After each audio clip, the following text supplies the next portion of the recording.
Assalamualaikum warahmatullahi wabarakatuh. Halo guys, saya Desi Pamustia Rahma akan menyampaikan tentang tata kelola lembaga pendidikan.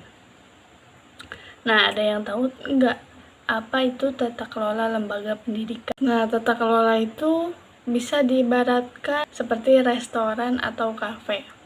Nah, kalau kafenya pengen laris, pasti ada sistem yang membagi-bagi siapa yang menjadi kokinya, siapa yang menjadi kasirnya, siapa yang memanajemen pelanggannya.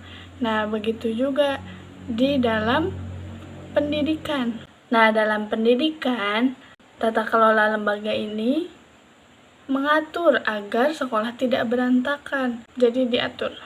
Dengan pengaturan ini ialah otak dibalik kesuksesan sekolah.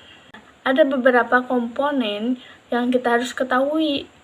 Karena sangat banyak, jadi saya akan mempersingkatnya agar mudah dipahami dan dimengerti. Komponen yang pertama yaitu struktur dan kepemimpinan. Komponen ini sangat penting sekali. Ibarat sekolah ini seperti kapal yang butuh nahkoda.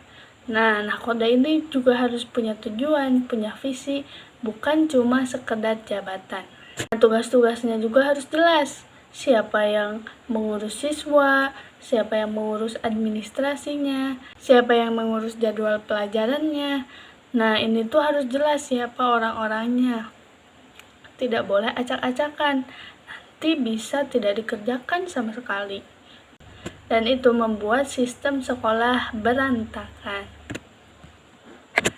Nah, komponen yang kedua yaitu modal dan aturan main. Ibaratnya saat berjalannya sekolah, kita juga membutuhkan aturan yang ada di sekolah tersebut. Kita juga pasti butuh bensin untuk menjalankan sekolah. Nah, bensinnya itu seperti guru-guru yang bagus, terus fasilitasnya bagus. Nah, kalau tata kelola yang bagus, itu harus melatih gurunya agar bisa lebih baik lagi, dan lebih baik lagi.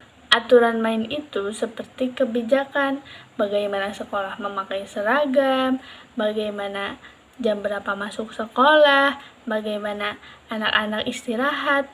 Nah, itu tuh dijadwalkan dan diatur. Sampai uang sekolah, kegunaannya untuk apa? Nah, itu tuh ada dalam sistem administrasi tata kelola. Lalu, komponen yang ketiga yaitu jujur dan transparansi. Zaman sekarang, sekolah itu jangan sampai tertutup dan menutup-nutupi. Kita harus mengasih tahu kepada orang tua siswa, anak-anak sudah belajar sampai mana, uang sekolah untuk dibeliin apa saja. Sekolah yang tata kelola lembaganya bagus pasti berani jujur dan transparansi terhadap orang tua.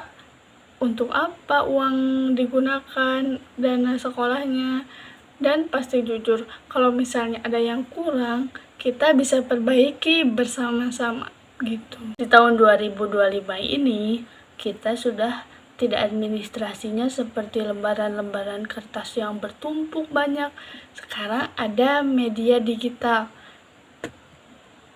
Misalnya data siswa kita simpan di Dapodik. Cara ngatur duit sekolah itu bisa kita simpan di Arkas. Ada juga pembelian setiap kelasnya di website Siplah. Jadi semuanya makin transparan dan tidak ribet, juga tidak menumpuk kertas-kertas yang sudah lama dan usang dan kita bingung mencarinya. Kita bisa menggunakan media digital di zaman sekarang. Kesimpulannya, tata kelola lembaga itu bukan tumpukan kertas yang membosankan, tetapi bagaimana sekolah menjalankan sistem yang sehat untuk kedepannya.